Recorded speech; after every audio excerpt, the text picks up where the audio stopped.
Olá, bem-vindos ao programa Diálogos. Hoje vamos conversar com um intelectual que tem mais de 30 livros escritos e foram publicados em inglês, italiano, espanhol, alemão e chinês. Suas obras tratam de filosofia, religião, teoria da sociedade, principalmente a teoria do direito, a filosofia do direito e também política. É um intelectual do terceiro mundo que tem trânsito no primeiro mundo total. Vamos ver de quem se trata.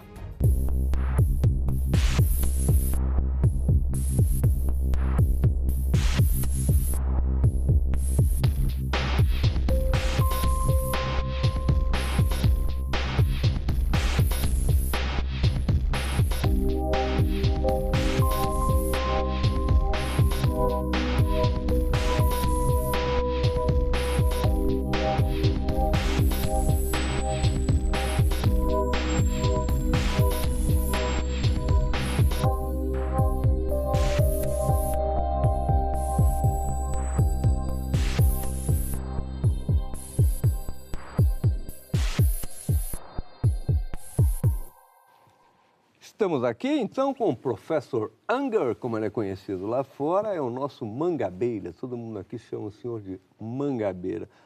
Mangabeira Unger foi ministro, é um intelectual renomado, está aqui no Brasil para fazer conferências, debates.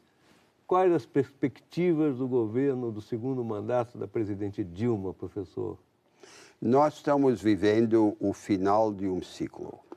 Entendo que o primeiro mandato da presidenta Dilma foi o último momento de um ciclo, em que nós tivemos uma estratégia de desenvolvimento baseada na massificação do consumo e na produção e exportação de produtos primários. Agora há uma nova agenda nacional. O Brasil não pode mais avançar assim. E os dois temas fulcrais dessa nova agenda são a construção de uma estratégia de crescimento baseada na democratização da oferta, do acesso aos recursos e às oportunidades da produção, e não mais só na democratização da demanda, do acesso ao consumo. E a qualificação dos serviços públicos. E esses dois temas estão intimamente ligados. Sem crescer, fica difícil investir na qualificação dos serviços públicos. Sem construir gente qualificada, fica difícil organizar um novo paradigma de produção. Educação seria? Educação um deles. Agora, eu vejo o novo governo diante de uma escolha decisiva para o futuro do país entre dois caminhos. Uma opção pode, à primeira vista, parecer ser a opção mais fácil de tentar combinar o esforço de dar sobrevida ao ciclo esgotado com gestos de rendição ao mercado financeiro, na esperança de que os mercados permitam mais tempo para a perpetuação da estratégia esgotada. Ministro da Fazenda, banqueiro... E assim por diante. A outra opção é a tentativa de construir algo diferente. É nisto que eu aposto, é isto que eu desejo. O que é essa coisa diferente? Veja, vamos começar pelo aspecto econômico. Porque muitas vezes parece que qualquer alternativa teria de ser radical. E não é assim. Medidas de médio e longo prazo e medidas de curto prazo. Medidas de médio e longo prazo, em primeiro lugar, soerguer os nossos agentes econômicos mais importantes, que são as pequenas e médias empresas, trazendo pelo menos parte delas para a vanguarda tecnológica e produtiva. Quer dizer, o governo investir, o Estado investir nessas... O Estado, não é o Estado subsidiar essas empresas. Como é que faz isso? É o Estado ampliar o acesso ao crédito, à tecnologia, ao conhecimento e às práticas avançadas. Segundo, organizar um ensino capacitador, tanto o ensino geral como o ensino profissionalizante, romper com decoreba. E o lugar para começar é o ensino médio, que é o ponto de estrangulamento da nossa educação pública. Em terceiro lugar, fazer em muitos setores da economia, em todos os setores onde nós já temos vantagens comparativas estabelecidas, aquilo que já fizemos na agricultura por meio da Embrapa. Quer dizer, reunir ciência e tecnologia e transferir para aqueles setores. E em quarto lugar, aprofundar o nosso mercado de capitais para canalizar poupança de longo prazo para investimento de longo prazo. Investir nos empreendimentos emergentes. Por exemplo, há um vasto capital nos sistemas previdenciários, público e privado, cujo potencial produtivo, em grande parte, se desperdiça. E o venture capital, o investimento em empreendimentos emergentes, é minúsculo. Minúsculo entre nós. Isso são medidas de médio e longo prazo. Agora, não adianta o médio e longo prazo se não tivermos também medidas de curto prazo, que sirvam como ponte. Primeiro, desonerar radicalmente a produção e a exportação. Nós não devemos tributar o investimento produtivo e a exportação. Segundo lugar, separar a política monetária e a política cambial. Nós não podemos ancorar a estabilidade da moeda no câmbio. O câmbio apreciado mata a produção. A única maneira de separar moeda e câmbio é a disciplina fiscal. E terceiro, negociar com as grandes empresas multinacionais. 300 das 400 maiores empresas do mundo estão estabelecidas no Brasil para melhorar a nossa posição nas cadeias produtivas mundiais. Caracteristicamente, nós estamos em nichos muito subalternos de produção relativamente primitiva. Eu estou dando o esboço sumário, né? o esboço sumário de uma alternativa só para demonstrar aos nossos telespectadores que existe uma alternativa. A mim me preocupa estarmos discutindo quem vai ser o ministro da Fazenda, em vez de debater o conteúdo dessa alternativa produtivista. O que é o Brasil hoje? É uma massa de gente, de emergentes, representados nessa segunda classe média, morena, mestiça, que emergiu no país. E atrás dessa vanguarda, uma multidão de gente. A maioria do povo brasileiro que quer seguir aquele caminho. Agora é o momento de passar da democratização da demanda ou do consumo para a democratização da oferta. A grande diferença entre a democratização da demanda e a democratização da oferta é que a primeira se faz só com dinheiro, como nos programas sociais. A segunda exige reorganização institucional. Inovação na maneira de organizar o país. É isso que eu queria falar com o senhor, a reorganização institucional. Reforma política. Tem uma presidente forte, um sistema copiado do presidencialismo americano, e temos um Congresso fragmentado, eleito com muito dinheiro vindo de empresas e corporações, e quando não de corrupção, caixa 2, e que tende a barrar um ímpeto que uma presidência pode ter. Exatamente.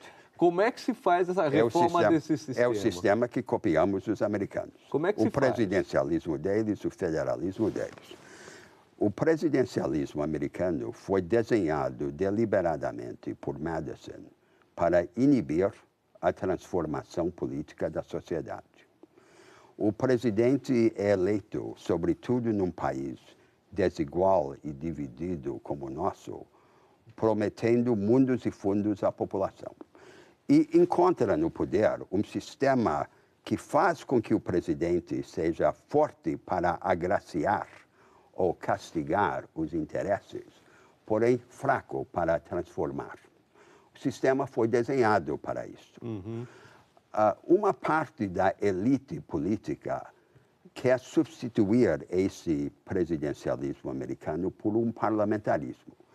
Mas o regime parlamentar precocemente instituído no Brasil significaria consolidar o poder na mão de oligarquias partidárias do Congresso, desinteressadas na transformação. O que nós teríamos de fazer numa primeira etapa é reinventar o presidencialismo, manter a eleição direta de um presidente forte, mas equipar o presidencialismo de mecanismos para resolver rapidamente os impasses. Por exemplo, quando há um impasse, qualquer um dos dois poderes políticos, o presidente ou o Congresso, poderia unilateralmente convocar eleições antecipadas para resolver o impasse.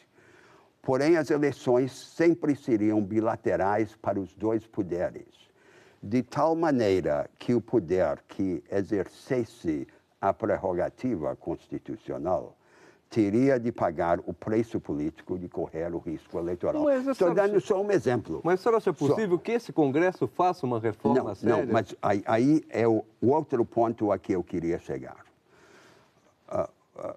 Tradicionalmente, os reformadores da nossa República imaginam que a reforma política seja uma condição antecedente. Dizem, não vamos discutir o caminho social e econômico. Primeiro vamos reformar a política. Nenhum país reforma a sua política para depois decidir o que fazer com a política reformada. Na realidade, a reforma da política só ocorre no meio de uma luta para reorientar o rumo social e econômico. O conteúdo e a forma vão... Só assim que ocorre. E por isso eu insisto que a democratização da economia de mercado e o aprofundamento da democracia são projetos convergentes que dependem um do outro. Nós temos no Brasil muitos partidos, mas no fundo só temos uma ideia na política brasileira, que se poderia chamar a ideia da Suécia tropical. E todo mundo na política brasileira finge ser social-liberal ou social-democrata. O que é o social? O social é o açúcar. E a tarefa dos políticos sob este regime é providenciar o açúcar para dourar a pílula do modelo econômico. A realidade do país é que o povo brasileiro não quer açúcar.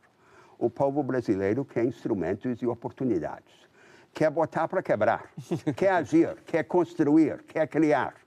E a nossa tarefa, portanto, é organizar no país um produtivismo includente.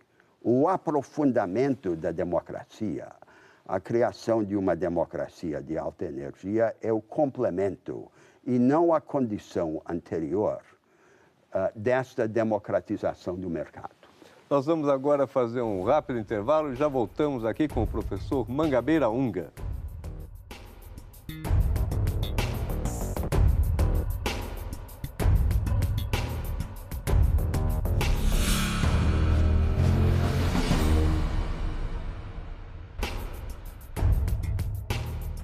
Voltamos com o professor Mangabeira Unger, professor em Harvard, teórico do direito e da política. Professor, voltando à reforma política, o senhor acha possível, desejável ou não uma constituinte, Não, não acho nem desejável, nem necessária de nenhuma forma. E como se reforma, então, com esse Congresso? A verdade é que aquela alternativa que eu começava a descrever começa no concerto da relação entre a política e o dinheiro. Este é o primeiro passo que nós temos de dar. para que o poder político não esteja no bolso dos endinheirados.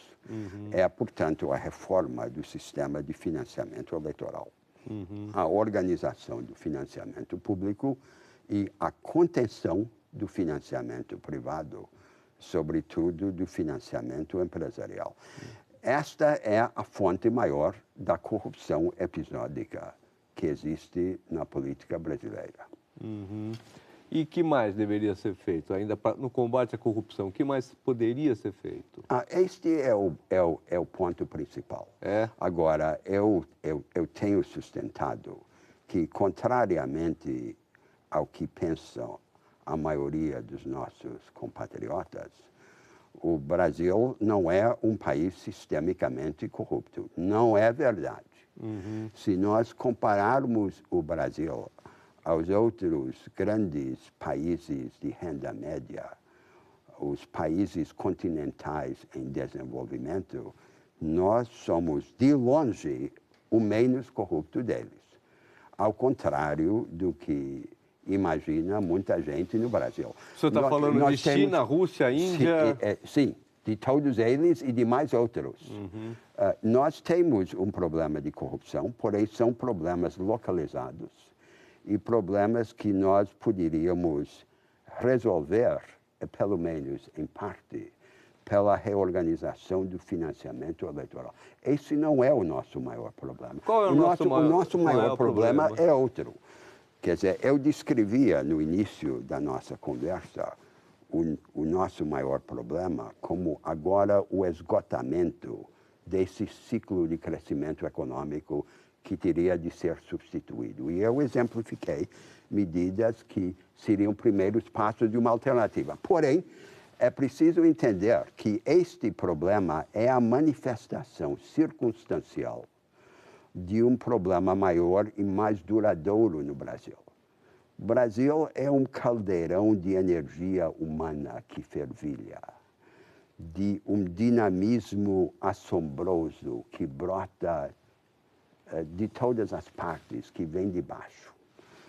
E a nossa tragédia é negar esta vitalidade humana anárquica e imensa, instrumentos e oportunidades. Este é o nosso problema. Não é a desigualdade social? Não é a desigualdade de renda? A desigualdade é um aspecto desse problema, mas não é o cerne.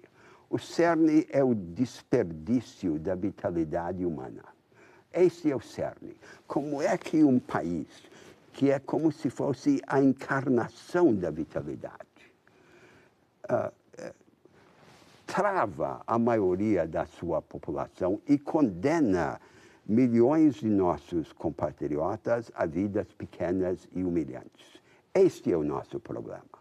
E este problema aparece circunstancialmente na forma do esgotamento de um ciclo de desenvolvimento que teremos de substituir.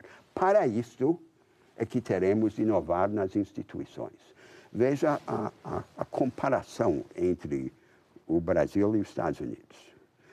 Os Estados Unidos é o país mais parecido com o Brasil. As semelhanças são enormes. São países de tamanho idêntico, fundados na mesma base de povoamento europeu e escravidão africana.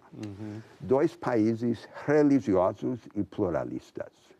E dois países que são os mais desiguais de seus tipos. Os Estados Unidos, o mais desigual dos grandes países ricos, e o Brasil, o mais desigual dos países em desenvolvimento.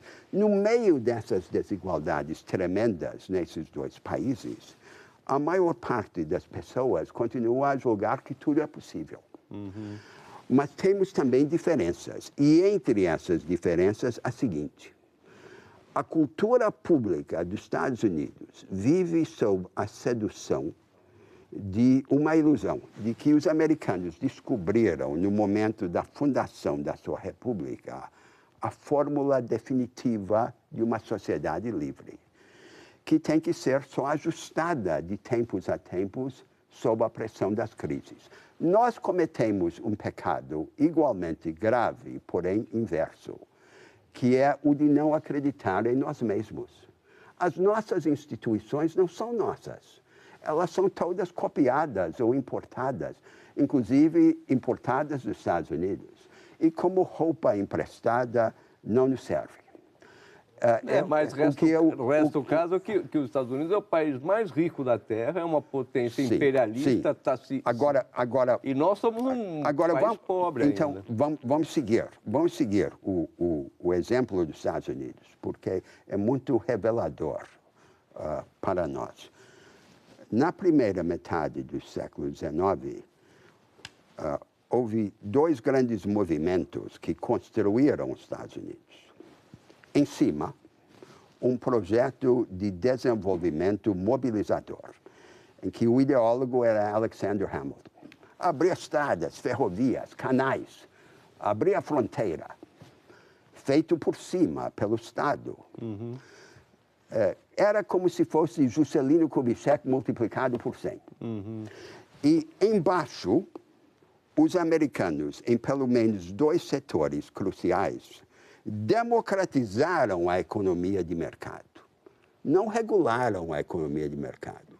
Reinventaram a economia de mercado. Na agricultura, rejeitaram o caminho inglês da concentração agrícola e construíram uma agricultura descentralizada de escala familiar, em parceria com o Estado e na base de cooperação entre os fazendeiros. Nas finanças, destruíram os bancos nacionais e, por mais de 100 anos, tiveram o sistema financeiro mais descentralizado na história do mundo.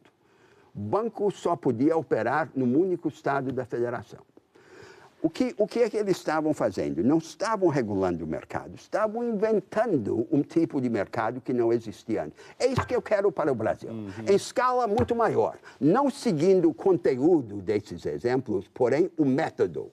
Um movimento mobilizador dos nossos recursos físicos e humanos por cima e uma democratização do mercado embaixo.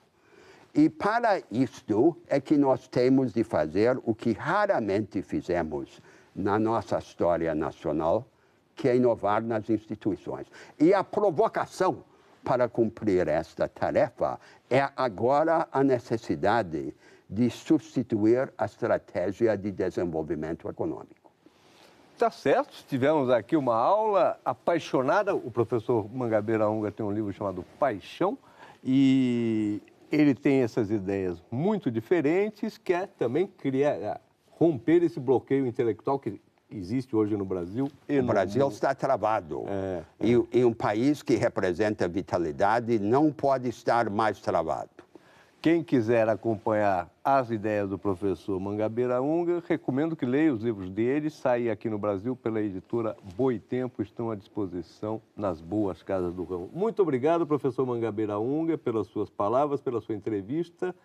Obrigado pela audiência, pela participação. Você, assinante que acompanha o programa Diálogos, pode ver este e outros programas.